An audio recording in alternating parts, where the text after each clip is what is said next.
Hello everyone, welcome back to the channel.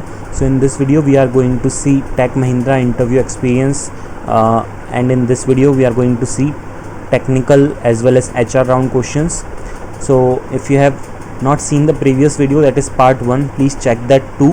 And in this video also we are going to cover some of the important questions related to Tech Mahindra. Also, if you are new to the channel, please subscribe it for more such videos. We upload all the company's interview experience related videos. Also, we upload data structure related videos on our channel, so you can also check the playlist section of our channel to see more such videos. Now let's start the video. The first question is differentiate between a class and an object. Let us first look at the definitions of a class and object before looking at the difference between the two. So before looking at the difference between the two, let's understand what is class and object for those who don't know. So a class is the fundamental building unit of an object-oriented programming. It is user-defined data type with its own set of data members and member functions, which can be accessed and used by establishing a class instance or an object. It is a blueprint of any item. For instance, consider the class accountant. There may be a lot of accounts with different names and categories, but they will all have similar qualities such as balances, account holder names, and so on. Which means that a class can have one single name, but the qualities may be different, right? So, and those qualities will be similar. So the account is a class, and the amount as well as the account holders names are its properties. So an object is an instance of class. So let's see what is object. A class's instance is an object. Objects can be used to access all of the class's data members and member functions. When a class is defined, no memory is allocated. Nevertheless, memory is allocated when it is instantiated, that is, when an object is formed. Consider the objects in the account class, say account, current account, and so on. Moving on to the next question. Before moving on to the next question, we have not yet discussed the difference between the two. So till now we have seen what is meant by a class and what is meant by an object. Let's see the difference between the two. So class is a blueprint of or an object factory. Objects are instances of class. Class is a logical entity. Objects are physical entities. On the creation of a class, no memory is allocated as such. Due to not being available in the memory, classes cannot be manipulated. On the creation of an object, memory is allocated. This allows for manipulation of objects. There are no values in the class that can be linked to the field objects. Each object has its own set of values that it is associated with. Moving on to our next question. State the difference between the following: hash include file enclosed in the angular brackets and hash include file enclosed in inverted quotes. The main difference between the two is the search location for the included file of the preprocessor. The preprocessor looks for the hash include inverted quote file in the same directory as the directives file. Normally this approach is used to incorporate programmatically created header files. On the other hand, the preprocessor searches for include angular bracket file, usually in the search directories pre-designed by the compiler or the IDE integrated development environment, and not necessarily in the same directory as the directives file. In most cases, this approach is used to incorporate standard library header files. Moving on to the next question. What do you understand by function overloading? Object-oriented programming has a feature called function overloading, which allows two or more functions to have the same name but distinct parameters. Functions overloading occurs when a function name is overloaded with several jobs. The function name should be same in function overloading, but the argument should be different. Polymorphism is a feature of C++ that can be used to overload the functions. Let's see the next question. What are destructors in C++? Write down the syntax for a destructor in C++. Destructors in C++ are instance member functions that are automatically called when an object is destroyed.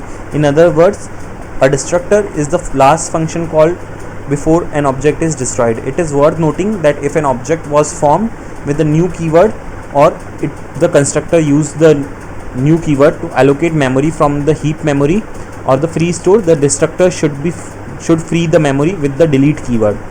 So, and if you want to see what is the syntax of the destructor, it is it has the same name as that of the function, but we use a tilde sign before the function name. So that is how destructor is defined. Now let's see the destructors are usually used to deallocate memory and do other cleanups for class and class objects and its class members when the object is destroyed, and are called for a class object when that object passes out of the scope or is explicitly deleted. So this basically tells us when the destructors are called. Moving on to the next question, state some of the advantage of a database management system. So let's see the advantages of DBMS. It helps in controlling redundancy in the database, integrity, limitations are enforced, ensures the data is consistent and easily accessible, unauthorized access is restricted by it, multiple user interfaces are available, backup and recovery services are available. Due to the usage of queries, data extraction and processing are simple. Moving on to the next question, what does modular programming mean? Modular programming is the process of subdividing a computer program into separate subprograms. A module is a separate software. It can often be used in a variety of applications and functions with other components of the system. Similar functions are grouped in the same unit of programming code, and separate functions are developed as separate units of code so that code can be reused by other applications. Moving on to the next question. Okay, so let's see the remaining part first. Object-oriented programming is compatible with the modular programming concept to a large extent. Modular programming enables multiple programmers to divide up the work and debug the pieces of the program independently. Moving on to the next question, can you explain the difference between structure and storage structure? So file structure, representation of data into secondary or auxiliary memory, say any device such as hard disk or pen drives that stores data that remains intact until manually deleted is known as a file structure representation. Storage structure, in this type, data is stored in the main memory, that is RAM, and is deleted once the function that uses this data gets completely executed. The difference is that the storage structure has data stored in the memory of the computer system, whereas the file structure has the data stored in the auxiliary memory. Let's see the next question now. What is a linked list? A linked list is a data structure that has sequence of nodes where every node is connected to the next node by means of a reference pointer. The elements are not stored in the adjacent memory locations, they are linked using pointers to form a chain.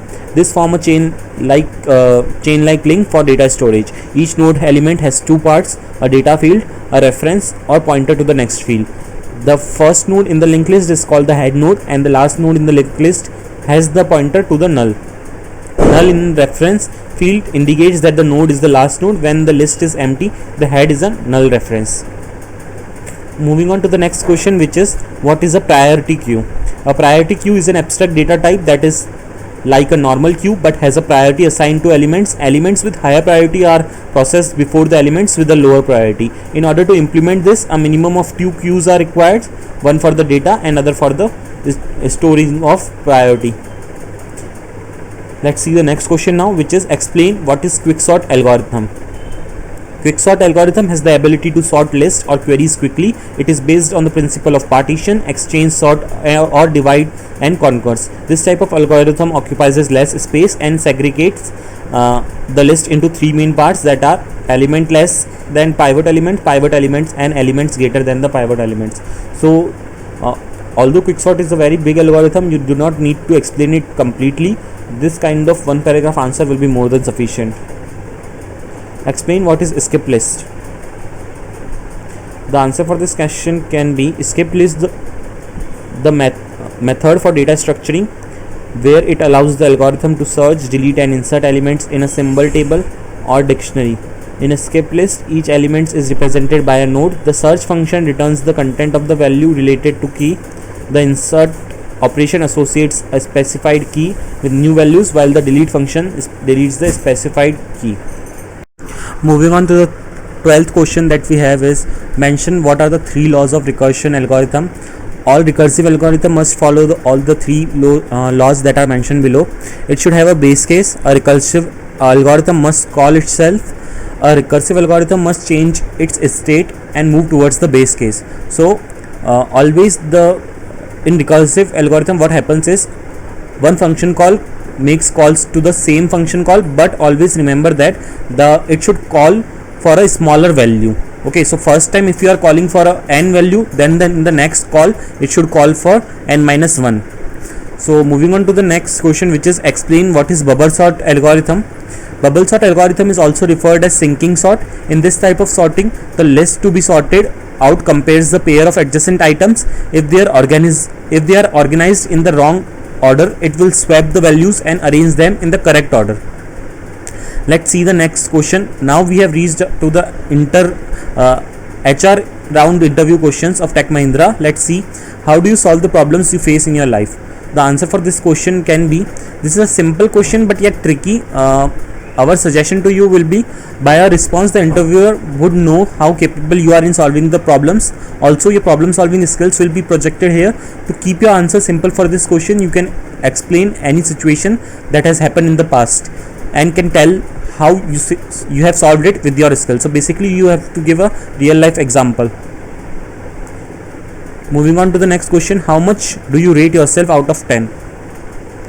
While answering this question, analyze yourself in all the metrics which company needed, and by comparing them with you can rank yourself. You can say like, as this company needs a person with integrity, problem solving skills, values, good communication skills, moreover a good personality, and all these were abiding in me. Thus out of 10 I would rank myself so and so. Are you comfortable working for long hours like 15 to 18 hours in a day? Above all, any employer expects his or her employee to work more as it brings good outcomes for the company. Thus, showcase how adaptable and hard worker you are while answering this question. As an example, you can tell your previous experiences, like how you have faced and accomplished the given task within the stipulated period of time. Through this question, the interviewer will come to know how committed you are to the assigned task. Next question is, are you open to relocating to various locations in India? Do not give a negative answer as no. Generally, if there is a project requirement, you would be asked to relocate. So inquiring about the project will always help you.